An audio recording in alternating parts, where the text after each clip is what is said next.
리포트에서 보신 대로 북한 매체들이 최근 젊은 여기자들을 내세워 홍보전에 나서고 있습니다. 노동당 전원회의에서는 김정은 위원장의 배지가 처음으로 공개됐다고 하는데 북한 소식 전문가와 함께 짚어보겠습니다. 네, 봉영식 연세대 통일연구원 전문연구위원 나오셨습니다. 안녕하세요. 안녕하십니까.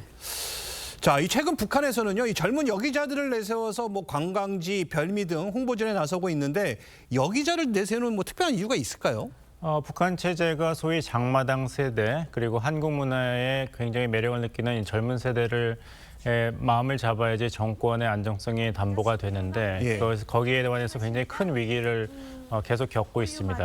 처음에는 이제 강경책으로 나온 것이 예를 들면 2020년에 반동사상 문화 배격법을 채택을 했죠. 네네. 하지만 힘으로만은 이것을 물결을 막을 수가 없기 때문에 우리 사회도 우리 문화도 자꾸 고개를 남쪽으로 돌리지 말아라.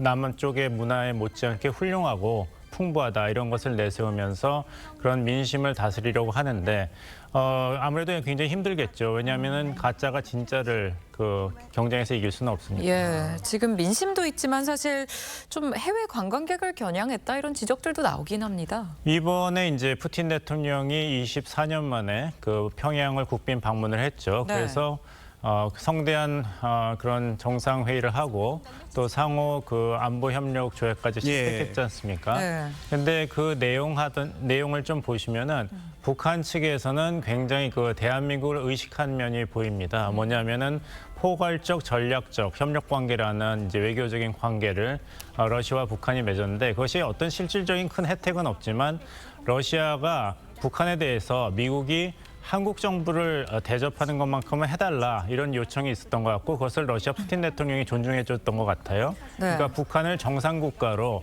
러시아가 인정하는 그런 제스처를 취해줬고 또 푸틴 대통령과 김정은 총비서가 채택한 전략적 동반자 관계에 대한 조약을 보면은 지난번 2021년과 22년에 바이든 미국 대통령과 우리나라 대통령, 문재인 대통령과 윤석열 대통령이 발표한 공동 선언문의 내용과 굉장히 흡사합니다. 우리는 제4조 군사적 자동 개입 조항에만 이제 초점을 맞췄는데요. 네네. 제10조를 보면은 마치 미국과 한국이 서로 기술, 경제 파트너십을 하겠다는 내용으로 연상시키는 그런 문구가 있어요. 쌍방은 우주, 생물, 평화적 원자력, 인공지능, 정보기술 등 여러 분야를 포함하여 과학기술 분야의 교류와 협조를 발전시키며 공동 연구를 적극 장려한다. 이것은 21년과 22년에 한미 정상회담 공동선언문을 빼서 그대로 베낀 거라고 봐도 무방할 정도입니다. 네, 지금 김정은 위원장이 또 사회를 맡는 노동당 전원회의에 들어갔다 이 소식도 전해지는데 경제 전반에 관한 중요 연설을 했다고 해요. 먼저 이제 전원회의가 무엇이냐를 아셔야 되는데 이제 북한은 사회주의 체제이기 때문에 노동당, 당 독재 체제입니다. 그래서 당 대회가 통상 5년마다 열리는데 북한은 이게 비정기적입니다. 예를 들면은 2010년에 당 대회는 36년 만에 열렸거든요.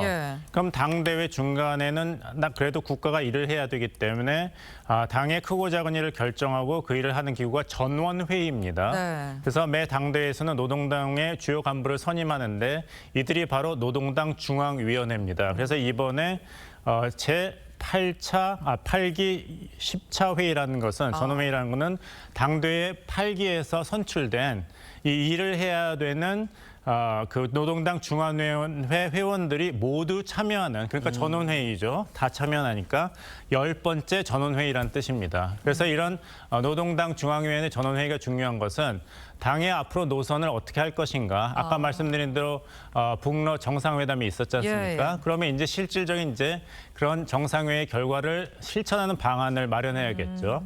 그래서 한 예가 2019년 2월에 트럼프 미국 대통령과 김정은 총비서의 빅딜이 노딜로 끝났지 않습니까? 하노이에서. 그다음에 노동당 중앙위 제7기 5차 전원회의에서는 우리는 이제 미국하고 협상에 관심이 없다. 정면 돌파하겠다. 이런 노선을 천명하였죠. 그래서 이번에 이제 전원회의 결과는 아무래도 이제 북러 정상회담의 결과를 어떻게 앞으로 장기적으로 최대한 활용할 것인가에 대한 당 차원의 정책 결정이 이루어질 것입니다. 알겠습니다. 지금까지 봉영식 연세대 통일연구원 전문위원과 함께했습니다. 네, 감사합니다. 감사합니다.